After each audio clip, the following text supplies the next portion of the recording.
Hi అండి, welcome back to మారుచులు మీ ఇంట్లో. ఈరోజు మీకు నేను రాజ్మా ఫ్రైని ఎలా తయారు చేసుకోవాలో చూపించబోతున్నానండి.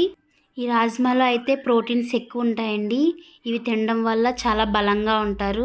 కీళ్ళ నొప్పులు, షుగర్ వ్యాధి ఉన్న వాళ్ళైతే ఇవి తినడం వల్ల చాలా మంచిది ఆరోగ్యానికి. ఇప్పుడు ఇంకా ఆలస్యం చేయకుండా ఈ రాజ్మా ఫ్రై ఎలా తయారు చేసుకోవాలో చూసేద్దాం.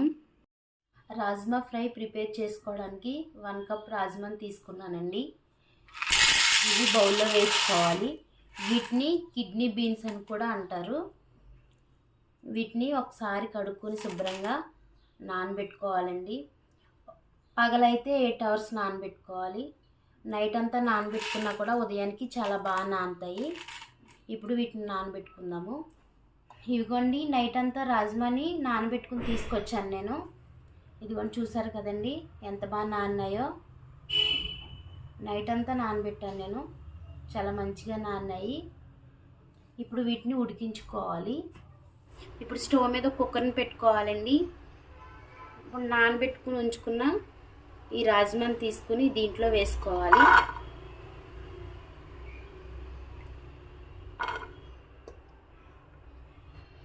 ఇప్పుడు వీటిలో కొన్ని వాటర్ని వేసుకోవాలండి. ఉడికించుకోవడానికి సరిపడా వాటర్ని వేసుకోవాలి.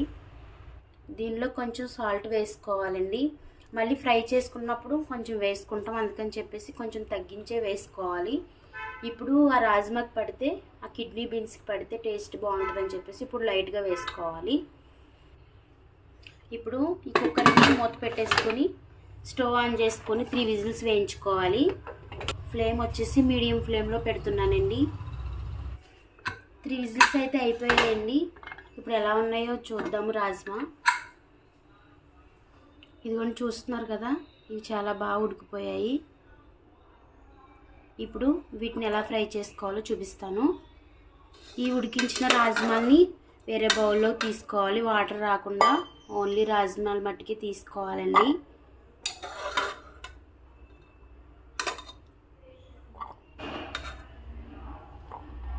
ఇదిగోండి, కిడ్నీ బీన్స్ అన్నిటిని ఇలా బౌల్లో తీసేసుకున్నాను. ఇప్పుడు వీటిని పక్కకు పెట్టుకొని స్టవ్ ఆన్ చేసుకొని ఒక బాండిని పెట్టుకోవాలండి ఫ్రై చేసుకోవడానికి. ఇప్పుడు దీనిలో 2 టేబుల్ స్పూన్స్ ఆయిల్ వేసుకోవాలి. ఆయిల్ వేడైంది. ఇప్పుడు దీంట్లో 1 టేబుల్ స్పూన్ ఆవాలు వేసుకోవాలి. 1 టేబుల్ స్పూన్ జీలకర్ర వేసుకోవాలి. వీటిని వేయించుకోవాలండి. జీలకర్ర ఆవాలు అయితే లైట్గా వేగాయి కదా. ఇప్పుడు దీంట్లో 3 ఎండుమిర్చిని ఇలా ముక్కల కింద కట్ చేసుకుని వేసుకోవాలి. ఒక రెబ్బ కరివేపాకుని తుంచుకుని వేసుకోవాలండి. వీటిని కూడా ఒకసారి వేయించుకుందాము. ఎండుమిరపకాయలు కలర్ వచ్చేంత వరకు.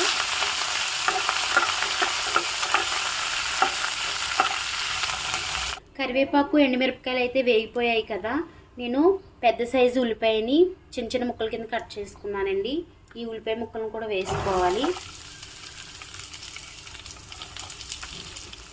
వీటిని కూడా లైట్గా కలర్ వచ్చేంత వరకు వేయించుకోవాలి.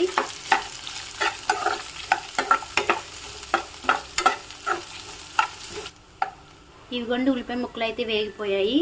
ఇప్పుడు దీంట్లో ఉడికించుకున్న రాజ్మాని వేసేయాలి. ఒకసారి మొత్తం కలుపుకోవాలండి.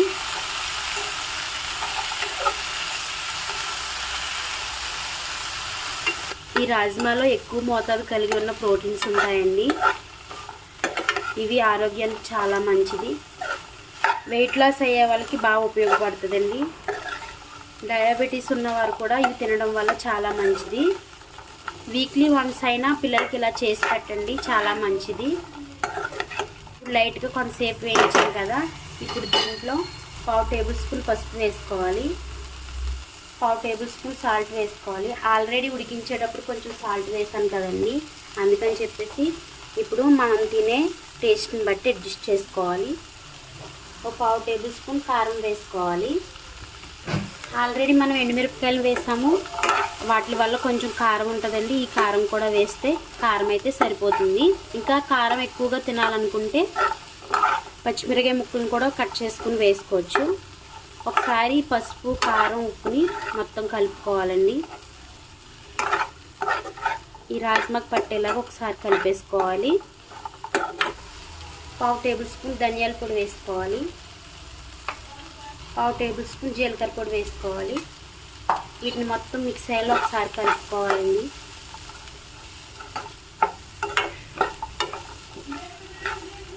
ధనియాలు జీలకర్ర పౌడరు వేసిన తర్వాత కూడా బాగా వేగిందండి. ఫ్రై అయితే రెడీ అయిపోయింది. అంతేనండి, స్టవ్ ఆఫ్ చేసేసుకోవడమే. ఇప్పుడు వీటిని ఒక బౌల్లో తీసుకుని సర్వ్ చేసుకుందాము. చూసారు కదండి, రాజ్మా ఫ్రై ఎంత సింపుల్గా చేసి చూపించానో. ఈ రాజ్మా ఫ్రైని ఇలా ఈవినింగ్ టైంలో చేసుకుని స్నాక్ కింద అయినా తినొచ్చు, లేదా రోటీస్ చపాతీస్లో సైడ్ డిష్కి అయినా చాలా బాగుంటుందండి. ఈ రాజ్మా ఫ్రైని మీరు కూడా తప్పకుండా ట్రై చేసి టేస్ట్ చేయండి. ఈ రెసిపీ కనుక మీకు నచ్చినట్లయితే లైక్ చేయండి, షేర్ చేయండి. కొత్తవారు మన ఛానల్ చూస్తున్నట్లయితే సబ్స్క్రైబ్ చేసుకోండి, సపోర్ట్ చేయండి. థ్యాంక్ యూ అండి.